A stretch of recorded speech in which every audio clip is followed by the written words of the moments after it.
2024 का जो मेंस हुआ था मध्य प्रदेश पीएससी का, उसमें जो पेपर 4 है उसमें क्वेश्चन आया था, भारतीय परंपरा में परार्था अनुमान के 5 अव्यय बताइए। ये 2024 में 2 मार्कर में क्वेश्चन कर चुका है।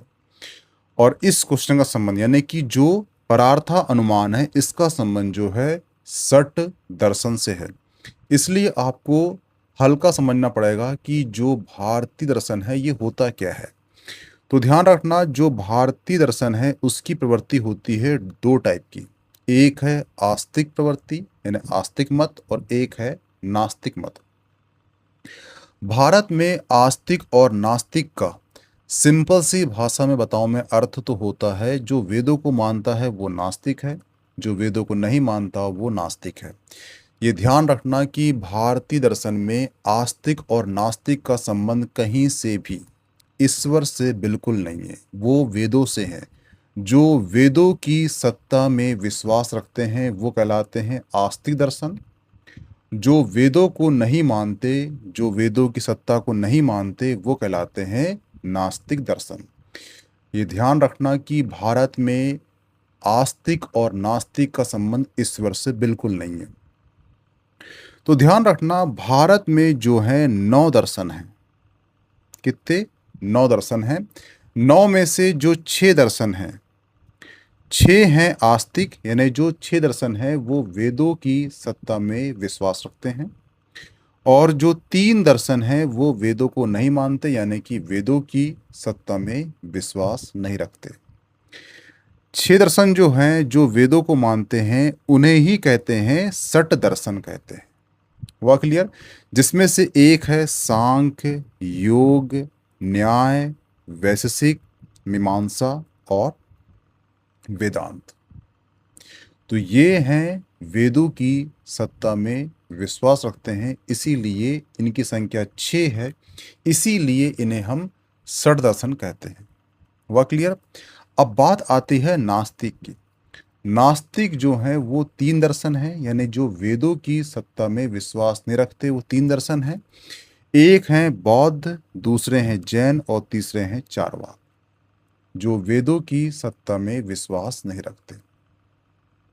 तो कभी आपसे इंटरव्यू क्वेश्चन करे कि भारत में नास्तिक आस्तिक का संबंध किससे है, तो भारत में नास्तिक आस्तिक का संबंध किससे है? वो है वेदों को जो मानता है वो आस्तिक, जो वेदों को नहीं मानता वो नास्तिक। वेदों को मानने वाले दर्शन कितने हैं? तो वो 6 दर्शन हैं, सांख्य, योग, वैशेषिक, मीमांसा, वेदांत। इन्हें ही हम कहते हैं सट दर्शन कहते हैं। जो वेदों को नहीं मानते उन्हें कहते हैं नास्तिक, जैसे कि बौद्ध, जैन और चारवाक। हुआ क्लियर? और इसी जो षट दर्शन है, इसी में से एक दर्शन का नाम है वो है न्याय दर्शन। और न्याय दर्शन से ही संबंध किसका है? तो वो है परार्था अनुमान का। तो इसकी डेफिनेशन क्या होगी? डेफिनेशन होगी भारतीय दर्शन के अनुसार वह तार्किक प्रक्रिया है, कौन सी? परार्था अनुमान, जिसके द्वारा कोई व्यक्ति स्वयं प्राप्त किए गए निष्कर्ष को दूसरे को समझाने या सिद्ध करने के लिए व्यवस्थित शब्द का प्रयोग करता है।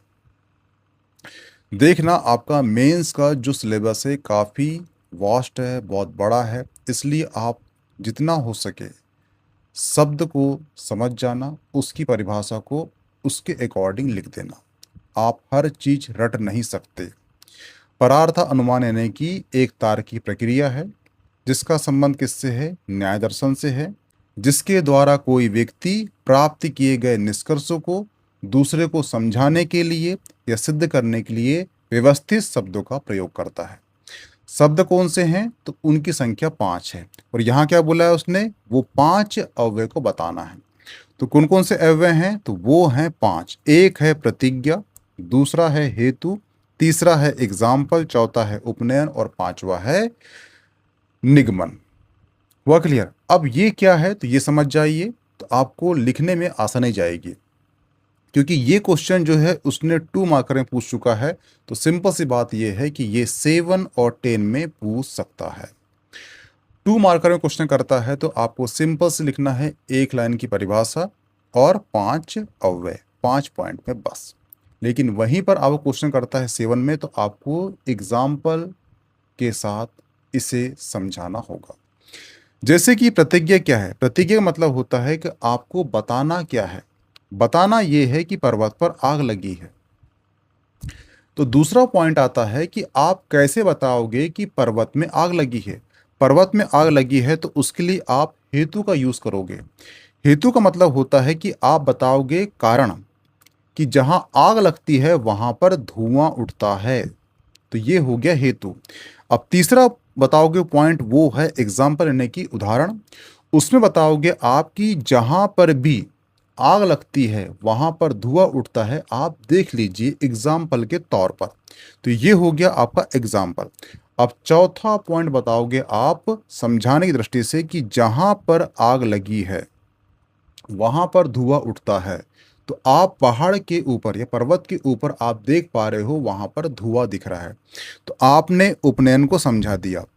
तो जो अंतिम पॉइंट होगा वो होगा निगमन। निगमन का मतलब ये होता है कि आप निष्कर्ष तक पहुंच गए हो कि जो मैं बताया था कि पर्वत में आग लगी है, और वो आग कैसे लगी है, तो धुआं उठा है। धुआं दिखा दिए आपने और पर्वत दिखा दिए हो। तो सिंपल सी बात है, जो अंतिम निष्कर्ष निकलेगा उसे कहेंगे निगमन।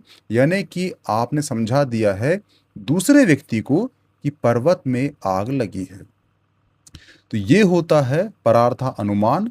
इसका संबंध जो है षड दर्शन के न्याय दर्शन से है। हुआ क्लियर?